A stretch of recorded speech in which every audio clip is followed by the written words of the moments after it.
Praise the Lord.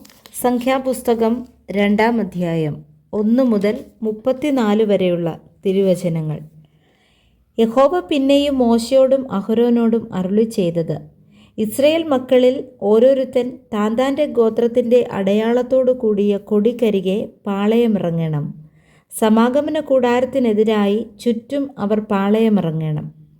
യഹൂദ പാളയത്തിൻ്റെ കൊടിക്കീഴുള്ളവർ ഗണം ഗണമായി കിഴക്ക് സൂര്യോദയത്തിനു നേരെ പാളയമിറങ്ങണം.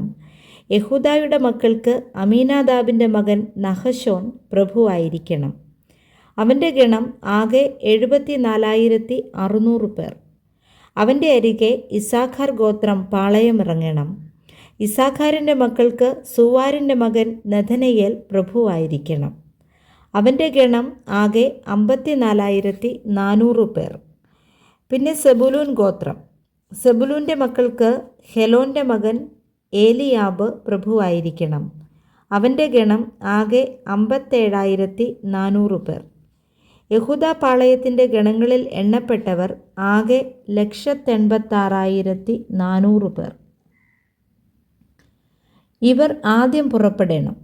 രൂബേൻ പാളയത്തിൻ്റെ കൊടിക്കീഴുള്ളവർ ഗണം ഗണമായി തെക്കു ഭാഗത്ത് പാളയമിറങ്ങണം. രൂബേൻ്റെ മക്കൾക്ക് ശെദയൂരിൻ്റെ മകൻ എലിസൂർ പ്രഭുവായിരിക്കണം. അവൻ്റെ ഗണം ആകെ 46,500 പേർ.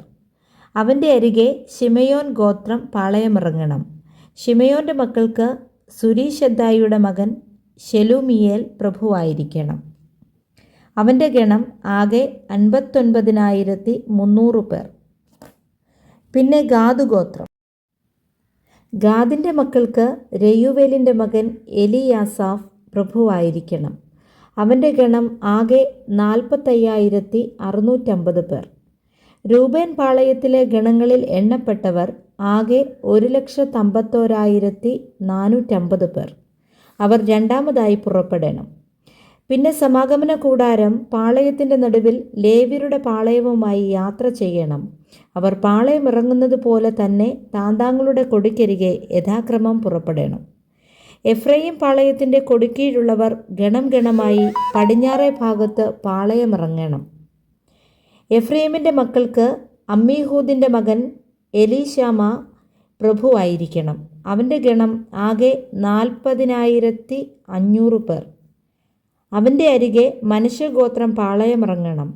മനശ്ശെയുടെ മക്കൾക്ക് പെദാസൂരിൻ്റെ മകൻ ഗമലിയേൽ പ്രഭുവായിരിക്കണം. അവൻ്റെ ഗണം ആകെ 30,200 പേർ. പിന്നെ ബെന്യാമീൻ ഗോത്രം പാളയമിറങ്ങണം. ബെന്യാമീൻ്റെ മക്കൾക്ക് ഗിദയോനിയുടെ മകൻ അബീദാൻ പ്രഭുവായിരിക്കണം. അവൻ്റെ ഗണം ആകെ 35,400 പേർ. എഫ്രയീം പാളയത്തിലെ ഗണങ്ങളിൽ എണ്ണപ്പെട്ടവർ ആകെ 1,08,100 പേർ. അവർ മൂന്നാമതായി പുറപ്പെടണം. ദാൻ പാളയത്തിൻ്റെ കൊടുക്കീഴുള്ളവർ ഗണം ഗണമായി വടക്കേ ഭാഗത്ത് പാളയമിറങ്ങണം. ദാൻ്റെ മക്കൾക്ക് അമീഷദ്ദായിയുടെ മകൻ അഹിയേസർ പ്രഭുവായിരിക്കണം. അവൻ്റെ ഗണം ആകെ 60,700 പേർ. അവൻ്റെ അരികെ ആശേർ ഗോത്രം പാളയമിറങ്ങണം. ആശേരിൻ്റെ മക്കൾക്ക് ഒക്രാൻ്റെ മകൻ പഗീയേൽ പ്രഭുവായിരിക്കണം. അവൻ്റെ ഗണം ആകെ 41,500 പേർ. പിന്നെ നഫ്താലി ഗോത്രം പാളയമിറങ്ങണം. നഫ്താലിയുടെ മക്കൾക്ക് ഏനാൻ്റെ മകൻ അഹീര പ്രഭുവായിരിക്കണം. അവൻ്റെ ഗണം ആകെ 53,400 പേർ. ദാൻ പാളയത്തിലെ ഗണങ്ങളിൽ എണ്ണപ്പെട്ടവർ ആകെ 187,600 പേർ. അവർ തങ്ങളുടെ കൊടികളോടുകൂടെ ഒടുവിൽ പുറപ്പെടണം. ഇസ്രായേൽ മക്കളിൽ ഗോത്രം ഗോത്രമായി എണ്ണപ്പെട്ടവർ ഇവർ തന്നെ. പാളയങ്ങളിൽ ഗണം ഗണമായി എണ്ണപ്പെട്ടവർ ആകെ 6,03,550 പേർ ആയിരുന്നു. എന്നാൽ യഹോവ മോശയോട് കൽപ്പിച്ചതുപോലെ ഇസ്രായേൽ മക്കളുടെ കൂട്ടത്തിൽ ലേവ്യരെ എണ്ണിയില്ല. യഹോവ മോശയോട് കൽപ്പിച്ചതുപോലെയൊക്കെയും ഇസ്രായേൽ മക്കൾ ചെയ്തു. അങ്ങനെ തന്നെ അവർ താന്താങ്ങളുടെ കൊടിക്കരികെ പാളയമിറങ്ങി. അങ്ങനെ തന്നെ അവർ കുടുംബം കുടുംബമായും കുലം കുലമായും പുറപ്പെട്ടു. Praise the Lord. വായിച്ച തിരുവചന വേദഭാഗങ്ങളാൽ കർത്താവ് നമ്മെ ഏവരെയും സമൃദ്ധിയായി അനുഗ്രഹിക്കുമാറാകട്ടെ. ആമേൻ.